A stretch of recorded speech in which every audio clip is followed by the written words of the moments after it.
All right, welcome back to the channel, everybody. As you can see, I have hijacked the Anti-Hero podcast. This is now my podcast. It's part Green Beret, Delta Force operator, Mac v SOG, and honestly, Tyler, we're the least two cool guys on the podcast today, but that's okay. Don't put me in this guy's category. So yeah, guys, I hope you guys are going to enjoy this. We have on one of my dad's close friends and one of my longtime friends since before I was even in the military, Jim Day, Mac v SOG operator, and we're going to jump in and tell you guys some pretty wild stories today. So let's kick it off.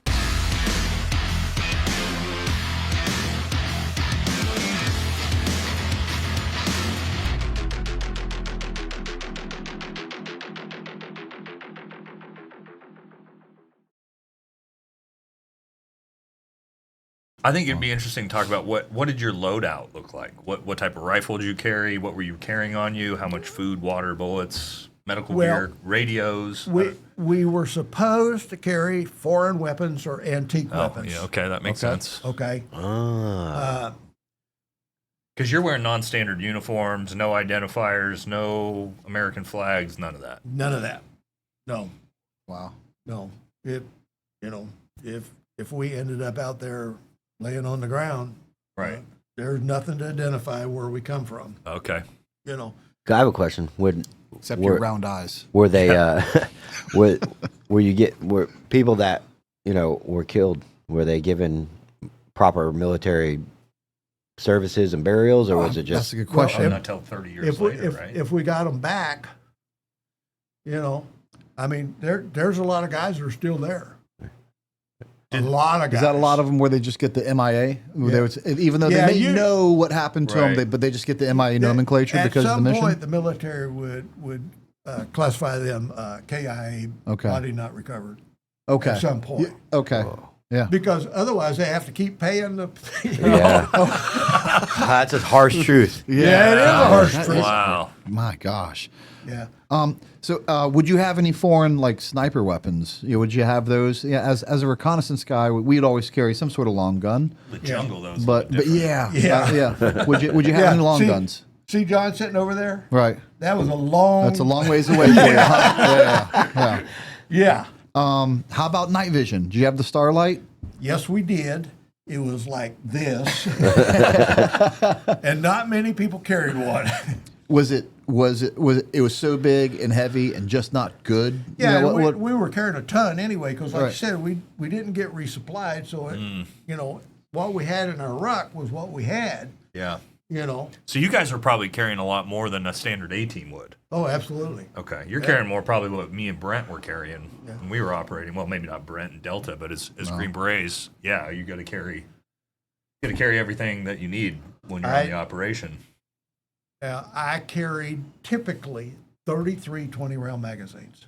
30 20-round magazines? 33? I carried 12, and that was a lot, I thought. Yeah, 12's... But you're not out there for 5 to 7 days fighting a war. For sure. Yeah. How many of them would be on your body, and how many would be in your rucksack? What I would do is I would take 4 canteen pouches, which will hold 8 magazines apiece. Okay. There's one 32. on the weapon. Oh my God. Whoa. So 32 on the belt. Okay. Now, sometimes I was made fun of because I carried so many. Because that would be considered a heavy loadout. Yes. Some of the guys like the BAR belt. Okay. That would 6 pouches, 4 magazines apiece for each pouch. So that makes 25. That's still so many compared to what. But what I would tell people when they made fun of me, I said, now when the shooting starts, don't ask why. Don't ask me for my mags. You got to say sorry first before I give you anything. With 30, I never ran out. That was my question. That was my next question. Did you ever go black on ammo at 33? Oh my God. Never ran out. Oh, that's so crazy. Yeah. Was there ever a time you had to stay out longer than, what'd you say, 5 to 7 days? Did you ever have to stay out longer than 7? Yeah, they actually had a long 10 to 12 day missions also. Okay. But I never ran one of those. And to be quite honest, almost no missions lasted the whole time. Is that because of getting into contact? Yes. Okay. That's what I was going to ask next was how often did you guys get into contact? Every time? Well, that first mission we were talking about, Yeah. where we were 25 miles out of our target area, Yeah. and we walked from first light to first light. About 30 minutes later. So The start of that, 30 minutes into that first mission? No, 30 minutes After after we walked all night. Oh, okay. Yeah. Now, you're familiar. I know John's familiar. A lot of the areas we're in, and that was one of them, look like Eastern Oregon. Really? After they harvest the wheat. Really? Just stubble like this. Yeah. So, And So not jungle. Big open swaths of fields sometimes. I call those places the wasteland. Yeah, I bet. Yeah. Because there's no place to hide. Well, and John, I'm pretty sure it was you that told me this story. The story you had told about, maybe it was you had go in to retrieve him, but one of the guys who they hit the ground, they immediately took casualties, and he was the only one left, and he got basically stuck low crawling through a field while they were burning the field down. Oh, And they yeah. had can you tell that story? Because that's maybe the Sure. craziest story I've ever heard. Okay. What's up, everybody? We're out here at the range doing some practice competition shooting, and I've got on Barbell Apparel's brand new tactical shorts. All right, so if you didn't know, Barbell doesn't just sell jeans and dress clothes, they also got badass tactical gear as well. Also, they got pants, different stuff, guys. These are durable. They're also some of the most comfortable shorts I've worn. I'm not a big shorts guy at the range, but guys, these have changed my entire perspective on wearing shorts at the range, running and gunning, all right? So if you're looking to get yourself a nice pair of Barbell shorts for the summer, head on over, grab some, and guys, you'll thank me later. All right, now we're gonna get to it. Okay. All right. And that guy that's crawling through the ashes, that was my best friend. Okay, yeah, let's tell that story. I still hold on to that story. And 'cause it's so unfortunately, insane. he's gone now too. Okay. Okay. But that was Brian Stockdale. That's right. Yep. Yeah. And Steve went with me when we scattered his Yep, ashes. yep, okay. Yeah. Yeah. But so that was RT Hammer and the 1-0, the team leader was Bill Krosky. He was a lieutenant. He had come to us from one of the LRP units, very aggressive. And the thing is, we weren't supposed to be aggressive. We were supposed to hide. Right. We were supposed to be out there 5 to 7 days, like I said, tapping phone lines and taking photographs and, and observing troop movements, But so they go in at last light. Now John Morley and I, RT Rule, we were going in first thing in the morning. Okay. So like 3 o'clock in the morning, they come wake us up and say, okay, RT Hammer's been wiped out. We need you to go in and get the bodies. We call that a bright light team, body retrieval. So crazy. Dude. So anyway, John and I, with our team, are up in the helicopter. I'm carrying a Swedish K because we're supposed to carry foreign weapons and stuff, And that was the last time I did that. I wanted something with some punch. yeah. But we're up there, and we can see the people following those trails he left through the ashes. Why don't you tell them about? That's how excited he is. He's so Yeah, that excited story's about awesome. this. Why don't you tell about the spot Brian's in, like with him basically trying to evade the Viet Cong all night. Yeah, and they weren't Viet Cong; they were North Vietnamese Army. Okay, there you go. There's a major NVA. distinction. Okay. North Vietnamese Army was much better war-wise than So the NVA were after him. yeah. Okay. And they're out there going, GI, we know where you are. Come out. You And know? he's like low crawling through fields. Is there flame throwing it down? Look for him. yeah, all they're, night they're long? burning it. Yeah. Oh, man. And they've killed the rest of his The rest team. of the team. It's just him. Well, actually, what happened in that, Krosky had gone forward because one of the teams said they spotted some guys coming in, and if not our primary mission, our secondary mission was always to catch a prisoner. Always. Okay. Now the problem is you got a 6-man team, Yeah. and you got a guy with a gun that doesn't want to be caught. Yeah. Yeah. So it was difficult. But anyway, so Krosky had gone to look at the trail where the team member had said that he had seen somebody. Well, he found 3 guys. Yeah. And he shoots 2 of them. And then says "Lade VC," Yeah. Lade means come here.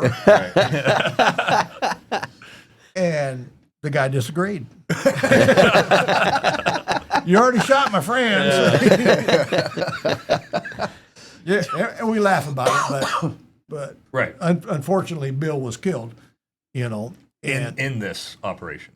just then, just as Right soon as he now, shoots okay. those 2 guys, He was shot. yes, Oh, okay. yeah.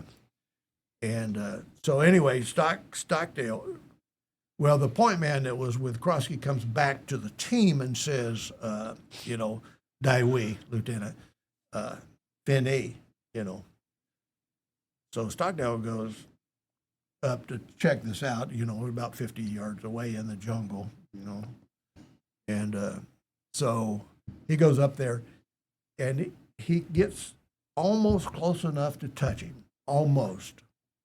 But we're under heavy fire now because other guys have showed up. Right. Yeah. So now this is his first mission on this team. Okay. So the team didn't know him. They were Nungs, by the way, Chinese. And so he says, "We'll go this way." And they go, "No, we'll go this way." And then it opens up again and everybody hits the ground and they went one way and he went another. Right. Yeah. Those 4 Nungs were picked up later. Okay. Okay. Much By us or by us, the? yeah. Okay. All right. Yeah. If they'd been picked up by somebody else, we wouldn't have known. Yeah. But so anyway, Brian's out there crawling around all night. He's rubbing the ashes on his, trying to blend get a in. little extra Right, camouflage, yeah. And so there's one tree, one big ass tree, and he is, how those roots, Mm-hmm. So he's in amongst the roots, and he's on the radio and he's going, you guys have to be here at first light. Yeah. At first light they'll be able to see exactly where I am. You have to be here at first light. And so we go out there, and they drop a Meguire rig for him. This was before Stabo rigs, which were much better. Okay. Meguire rig is just a 2-inch strap on the end of a rope. Yeah. In that predicament, I'll take it. Yeah. Everybody did. How did obviously with all the NVA looking for him at the time, did they come in with did you guys come in with air superiority to clear the area out so you at least we could had those 4 extract him? gunships I talked about, and Yep. and John and I are sitting there in one of the slicks, and we're watching the gunships chase these guys, Yeah. and I'm sitting here with my Swedish K going, if I make it out of here, I'm not doing that again. Right. Yeah. Yeah. But we were up there about for 3 hours, and then the ALO, the assistant launch officer, decided that if we send these guys in, then we're just going to have to get somebody else to go get them. Yeah. Right. Yeah. I Yep. mean, because they were everywhere. Yeah. Now we got to rescue the rescuers. Extracted him straight out of the roots They- out of the tree. They pulled him through the freaking tree, which he did not complain about. Yeah. No. It ripped part of his uniform off. It ripped the handset off the radio. Yeah. Hey, I'm signed for that. Yeah. Yep. Yeah. It's so crazy. So I'm gonna ask this question a little facetiously, but it seemed like at the end of the day, it's a little more intricate than this. But if you're there to find out where they are, report, I would be like, all right, I don't have to go. What do you want to know? We want to know where they are. We'll point somewhere in Cambodia. Yeah, they're there. Yeah. Yeah. Points, yeah, they're there. I mean, so Yeah. what I mean by that, so they're everywhere. So at what point did you ever think like, hey, like, why are we doing these missions? No. Or the things you did accomplish were like it, No, because but it was risky. You know, was it Oh, worth it the was risk? risky. There's Right, no yeah. doubt about it. And everybody knew that because people kept getting killed, you know, Yeah. I mean, or wounded really bad. But no, I never thought that. You know, this is my job. This is what I do, you know. And I told Nate back before he went to Afghanistan, you know, I said, here's the way it worked for me. I said, the first firefight, which was that mission we were talking about earlier, you know, those guys were so close you could actually reach out and touch them, Oh man, you know. I couldn't imagine. Never been in that. I I've never been had in one that. time for me, But I told and Nate, that was rare for Yeah. most Green Berets. Have never been that close. but I told Nate, I said, your first contact is just everything is going super fast. Yeah. You know, I agree with that. I said, but after the first one, It all slows down. it all slows down. Yeah, that's true. So just get through the first one, Yeah. you know, Yeah. and then it's, yeah.